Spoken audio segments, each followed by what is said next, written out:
So there's a full 60 Minutes interview of sorts by Bill Whitaker of one Kamala Harris that will air tonight.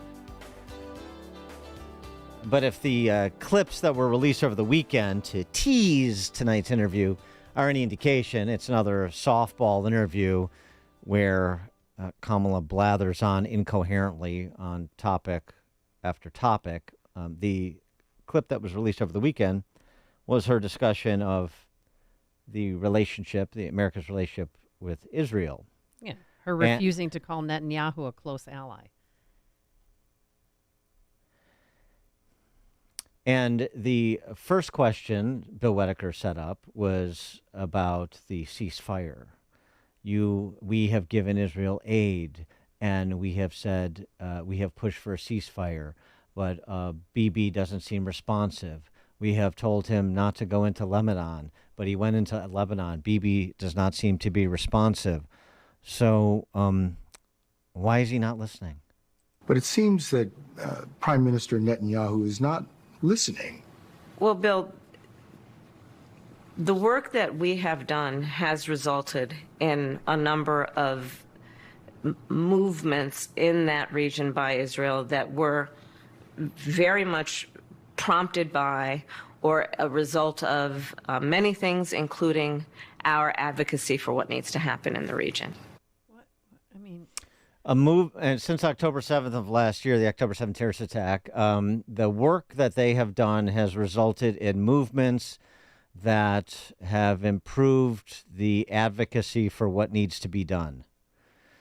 Boy, I mean, she has no grasp of foreign policy. I mean, this is horrifying. That is a dizzying answer. I mean, that's the sort of high-level diplomatic speak that's just beyond my ken. So we're going to have our next guest, Liel Leibovitz, help me translate that. She also was asked about whether or not we should consider, we should consider Bibi a close ally, and she said this. Do we have a real close ally in Prime Minister Netanyahu?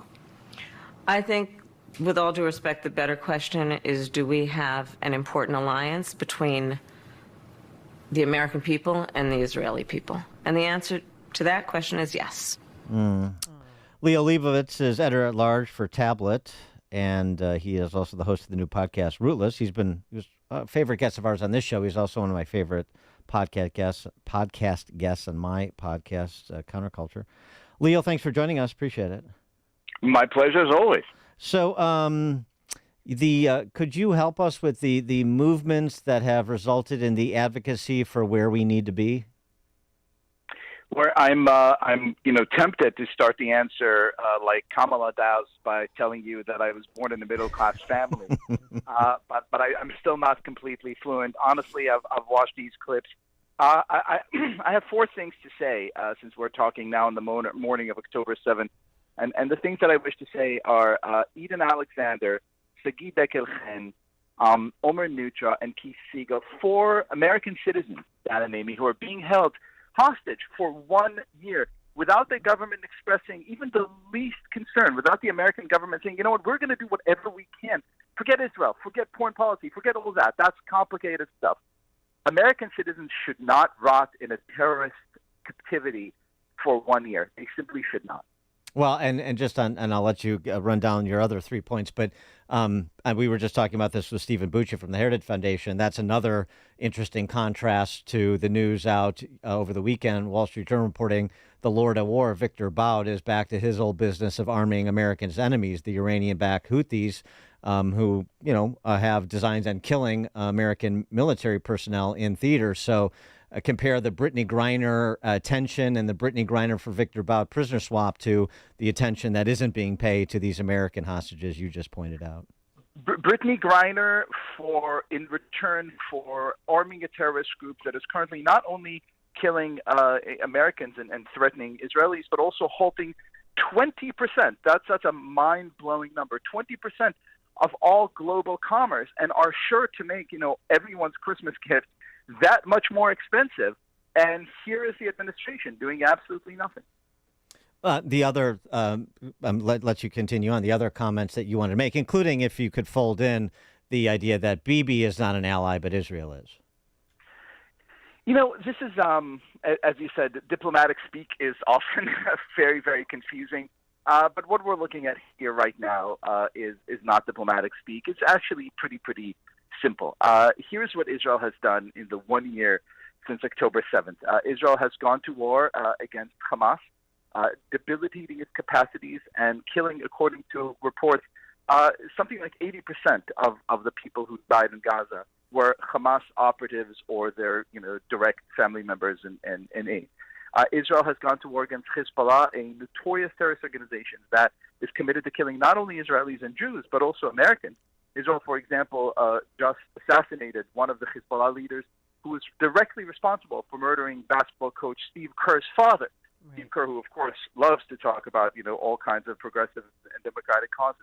Israel is fighting the exact same enemies who are currently fighting Israel, but whose main goal, whose real target is clearly us here, the United States of America. To see this administration not only fail to give Israel the green light, forget the aid, forget the ammunition, we don't need all that, just need a green light to go ahead and do the rational, basic thing of fighting people who have lobbed thousands of missiles at us, who killed 1,300 of our civilians, who kidnapped hundreds of men, women, and children, and executed, raped, and tortured in such, brutalities a year ago.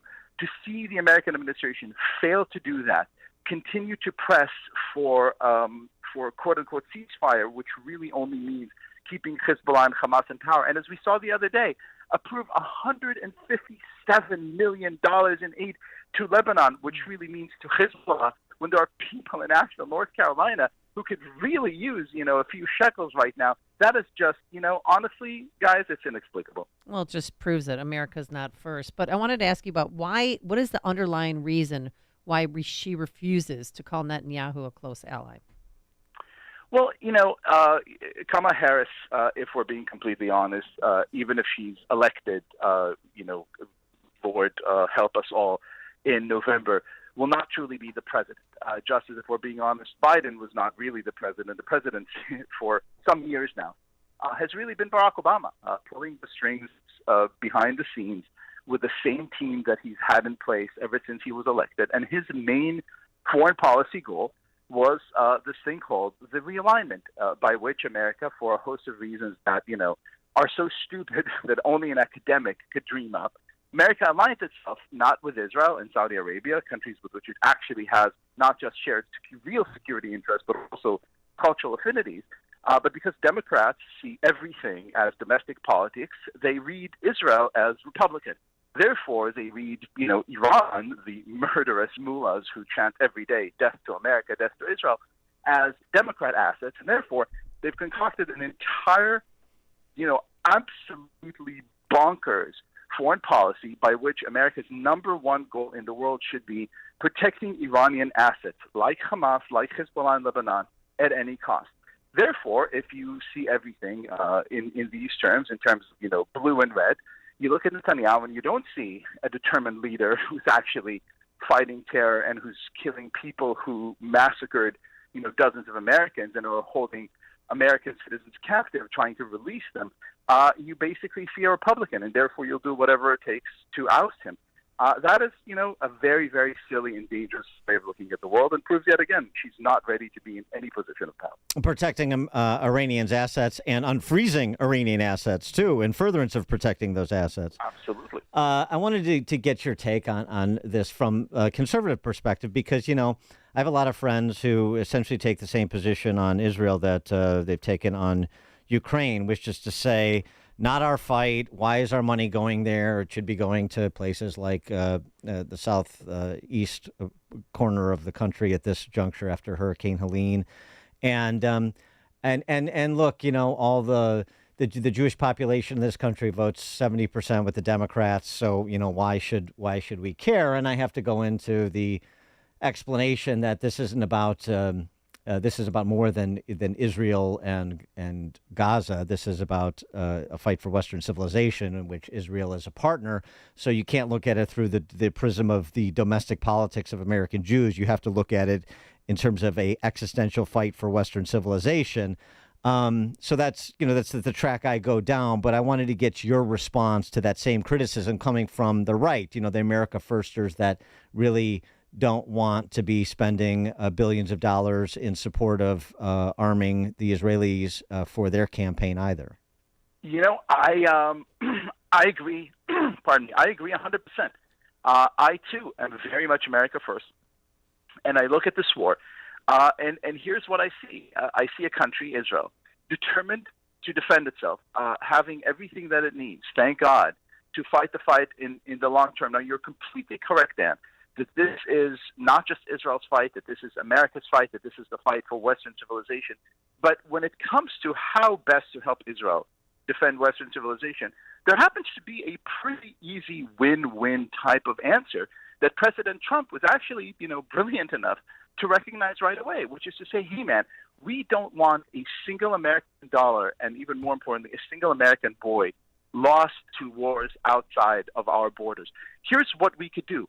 We could step back and we could give our allies everything they need to win. In our case, in the case of Israel, we're not even talking money. Look, in July last year, before October 7th even happened, I wrote a piece that called on ending American aid to Israel right now. Yeah, I right. explained in this piece that American aid to Israel isn't really aid. It's not a gimme.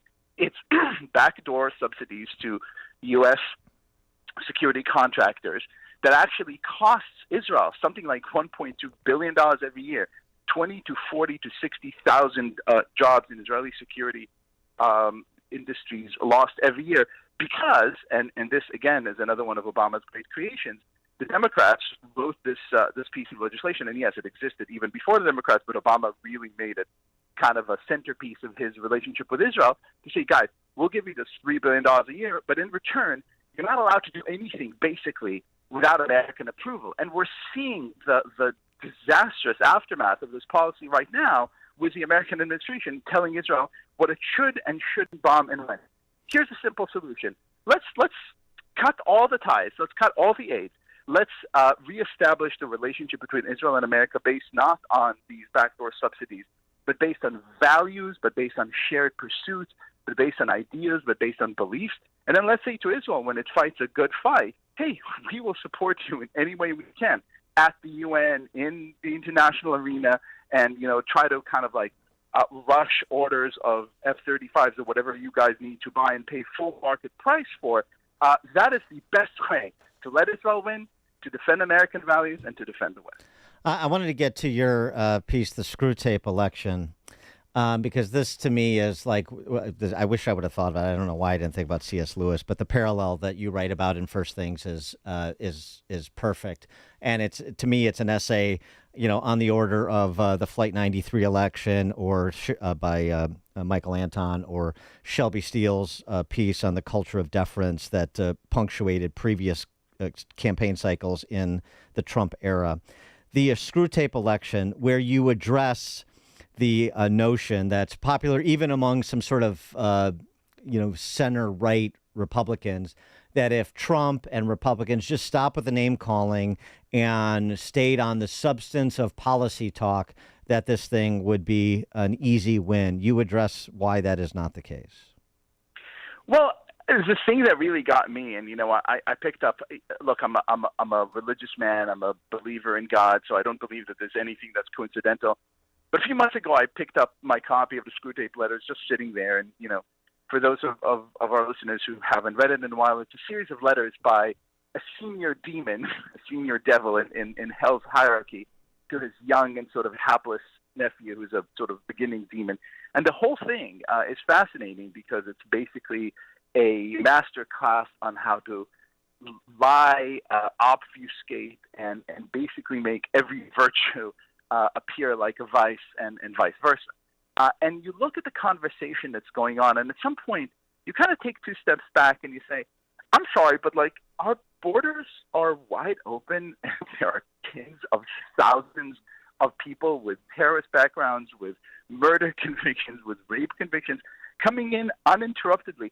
What are we talking about? This is no longer about, politics as usual, or this party versus that party. This seems to be an election that is truly about your perception of reality, your perception of good versus evil. You're kind of like it's an election that is about a return to first principles. If you cannot assert what reality is, if you cannot assert what good and evil are, then all this, fine highfalutin talk about January 6th or, he said this or he said that, it doesn't matter anymore. This is a deeply grounding election. And look, I'm an ever optimist. I think it's going to go very well.